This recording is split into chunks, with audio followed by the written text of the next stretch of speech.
says that that day is going to come when the sky is cracked and Jesus Christ comes again.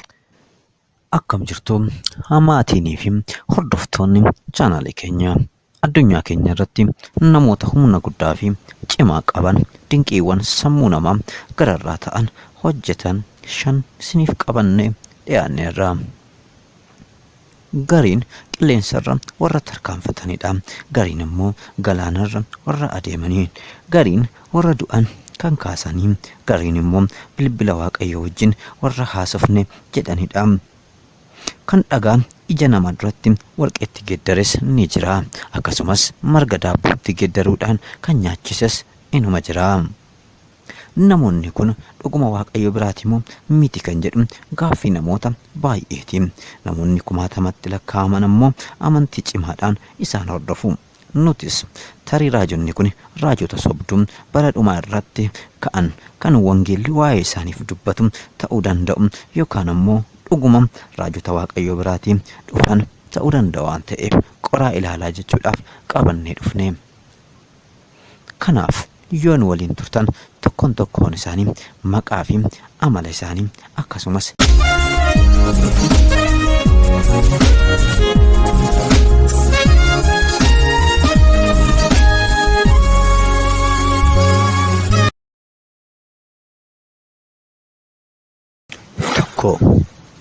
namni inni jalqabaa Pastor Hagzley Bushri yookaan immoo Major One Prophet Bushri yommuu jedhamu barri dhaloota isaa bara 1983 yommuu ta'u biyya Maalaawiitti dhalate. Prophet Bushriin hoogganaa fi hundeessaa Enlightened Christian Gathering Church jedhamuuti. Kan inni hundeesse Pretoria South Africaatidha.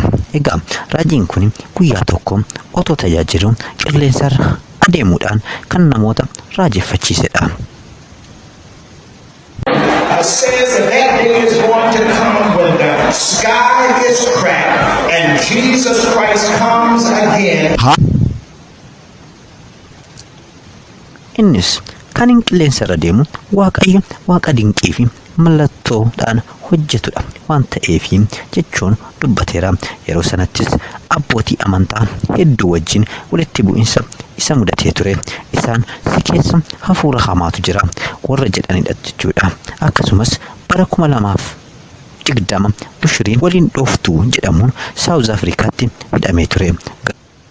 2 Prophet Alf Lukau kan inni dhalate bara 1975 Kongoottidha. Garuu kan jiraatu South Africaadha. Namni kun hundeessaa fi gaggeessaa waldaa Hallelujah Ministry jedhamtu kan bara 2002 Johannesburg South Africaatti hundeesse amma immoo babal'isuudhaan biyyoota addunyaa irratti damee garaagaraa qabduudha. Keessumaa biyyoota kanneen akka Angola, Namibia, Zambia, Congo, Awurooppaa fi South Americaatti babal'attee ni argamti.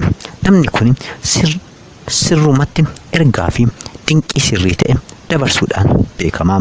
Kunis addunyaa irratti beekamtii isaaf kenneera. Dinqiiwwan ajaa'ibsiisuu inni hojjete keessaa inni tokko isa inni du'aa kaasedha. Bara 2019tti ija namaa fi kaameraa duratti du'aa nan kaasa jechuudhaan kaasuu isaati. Kunis mormii guddaa isarraan geessiseera. Kan nama ajaa'ibu mootummaan South Africa illee sakatta'insa irratti gochuudhaan dhugaa waan ta'eef itti dhiiseera.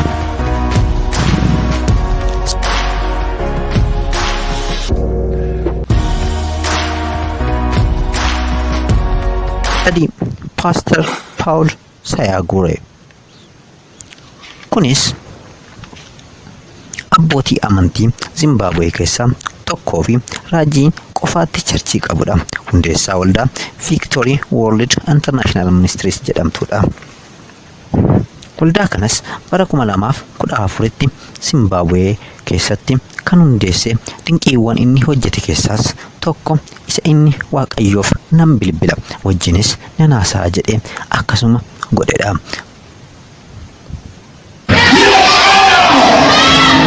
I have a woman here. Is this heaven? Is it heaven?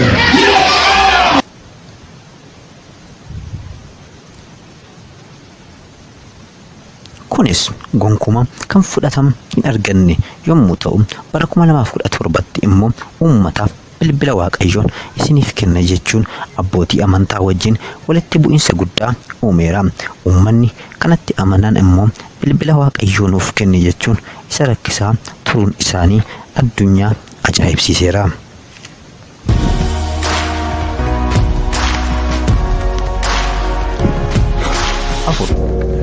Prophet Peniel Mingoni. Raajiin kun hundeessaa fi gaggeessaa waldaa End Time Disciples Ministry jedhamtuuti. Akkuma maqaan waldaa kanaa jedhus dinqiiwwan garaagaraa gochuudhaan beekama. Raajiin kun maqaa addaa Snake Pastors yookaan afaan Oromootiin paasterii bofaa jedhamuun beekama. Yommuu dinqii hojjetus namoota charchii keessa jiran akka isaan bofa nyaatan gochuudhaan dinqii hojjeta. Akkasumas barteelee hin amaleeffatamne waldaa keessatti hojjeta. Dinqiiwwan inni hojjete keessas dubartii tokko firiijii baay'ee qorrisiisu keessa akka seentu abboomuudhaan keessa akka ciistu godha. Erga achi keessa turtee boodas achiitii bahe jechuudhaan yommuu achi keessaa baatus firiijiin kun baay'ee namatti ho'a jechuun dubbattee jirti.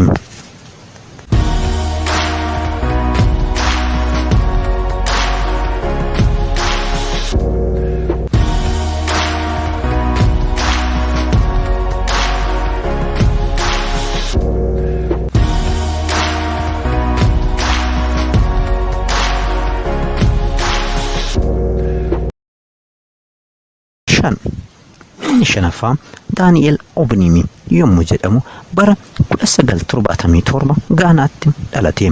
Waldaa International God's Way jedhamtus biyya Gaanaatti hundeesseera.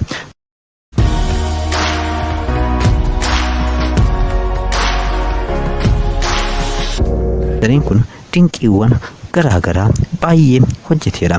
Kanarraa kan ka'es namoonni ergamaa Obniim jedhuuni. Paastoriin kun Yesuus caalaatti ani dinqiiwwan baay'ee hojjedheera nama jedhee dubbatedha. Charchii keessattis dhagaa warqeetti nama geeddaredha. Boodarras qoricha koronaaf ta'a jechuudhaan gatii guddaadhaan gurguruun nama mootummaadhaan hidhamedha.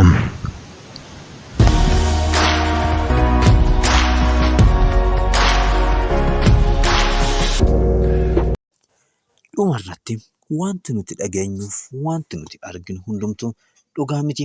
Hundis soba ta'ee hin gatamu jecha waan hundumaa qoraa ilaalaa isiniin jechuu barbaanna.